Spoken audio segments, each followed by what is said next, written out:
राधे राधे। आप सभी का अमृत कथा कहानियाँ चैनल में स्वागत है।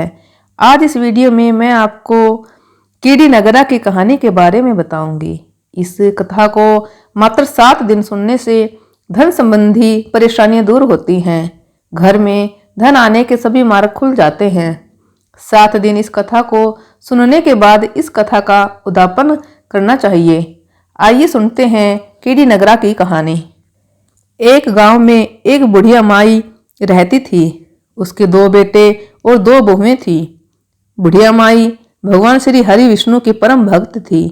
अपना जीवन दान धर्म पुण्य कार्यों में लगाती थी, परंतु बुढ़िया माई कभी भी मंदिर और सत्संग में व तीर्थ स्थानों पर नहीं जाती थी। एक बार गांव में भागवत कथा हो रही थी। बेटे ने कहा, माँ, आप सारा दिन घर में रहती हो, आप मंदिर में भागवत कथा सुनने क्यों नहीं जाती? बुढ़िया माई ने बेटे का मन रखने के लिए कह दिया कि आज जाऊंगी, परंतु नहीं गई। ऐसा करते करते 6 दिन निकल गए। बुढ़िया माई के बेटे ने कहा, माँ, आज अंतिम दिन है, आज तो कथा सुनने आपको जाना ही पड़ेगा।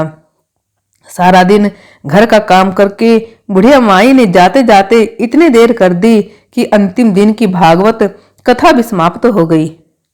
भगवान श्री हरि विष्णु सन्यासी का रूप धारण करके बुढ़िया माई के पास आई और बोले, बुढ़िया माई, तुम कहाँ जा रही हो?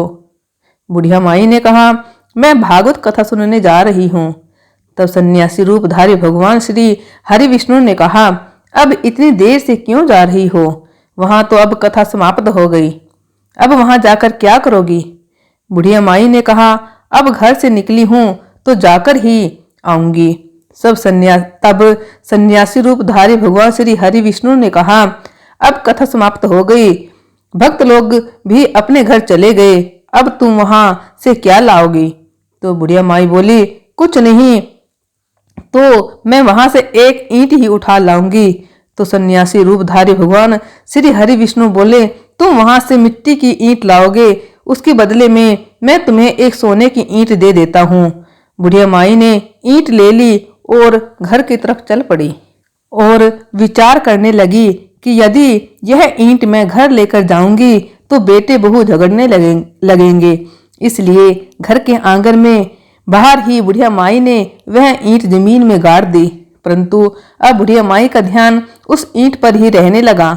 खाने पीने घर के काम करने में सदैव बुढ़िया माई अपना ध्यान सोने की ईंट पर लगाए रखती। बहू बेटे ने पूछा, माँ, पूरे दिन घर के आंगन में क्या करती रहती हो?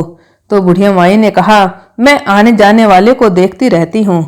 एक दिन बुढ़िया माई मर गई। यमराज के दूत बुढ़िया माई को लेने आए।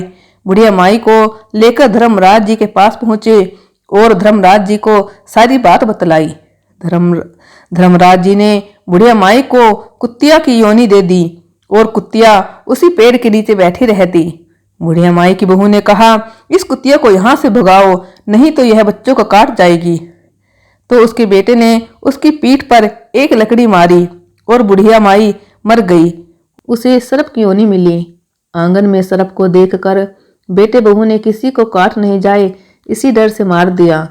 फिर बुढ़िया माई मरकर धर्मराज जी के पास पहुंची। बुढ़िया माई कीड़ी का रूप धारण करके उस आंगन में कीड़ी नगरा बना लिया। आंगन में कीड़ी नगरा हो गया। इससे घर वाले बहुत परेशान हुए। घर वाले भोजन भी नहीं बना रहे थे और मन ही मन हरि का स्मरण करने लगे। तब भगवान श्री हरि विष्णु सन्यासी का रूप धारण करके आए और बोले कि कुछ खाने को दे दो। तो घर वालों ने कहा, महाराज, हमने खाने को कुछ नहीं बनाया क्योंकि हमारे घर में कीड़ी नगरा हो गया है, आप ही इसका कुछ उपाय बतलाइए। तब महाराज जी ने आंगन को खोदा और सोने की ईंट निकाली और दोनों बेटों को दे दी और कहा, तुम्हारी माँ के नाम से दान पुण्य करना, धर्मशाला बनवाना, स्कूल बनवाना, पियाऊ लगवाना, गौशाला में गाय के चारे खाने की व्यवस्था करना। परंतु दोनों बेटे आपस में झगड़ने लगे कि तू दान कर, तू दान कर। किसी ने बुढ़िया माई के नाम से कोई दान नहीं किया और कीड़ी नगरा वहां उसी स्वरूप में स्थापित रहा।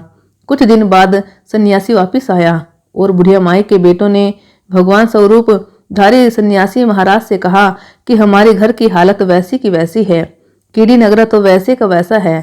तब साधु रूपधारी सन्यासी महाराज ने कहा, वह सोने की ईंट के टुकड़े लाओ और उन्हें बेचकर उनसे जो भी धन मिले उसे तुम्हारी माँ के नाम से दान पुण्य करो। इस कीड़ी नगरा पर शक्कर और आटा डालो। तुम ऐसा करोगे तो तुम्हारी माँ को मोक्ष प्राप्ति होगी। और उनके घर से कीड़ी नगरा चला गया। जो व्यक्ति प्रतिदिन सुबह प्रातः आटा और शक्कर कीड़ी नगरे पर डालता है वह सदैव धनवान, पुत्र मान संपन्न, सुख शांति से जीवन यापन करता है। उसके घर में कभी कोई कष्ट नहीं आता। उसका जीवन सदा सर्वदा आनंद से व्यतीत होता है। उसके परिवारजन उसे अत्यधिक स्नेह प्रदान करते हैं। कीड़ी नगरा प्रतिदिन सींचने से, कीड़ी नगरी की कहानी सुनने से, दान पुण्य व धर्म कार्य में रुचि लगाने से जीवन उत्तम हो जाता है। बोलो विष्णु भगवान की जय। श्री हरि विष्णु की जय।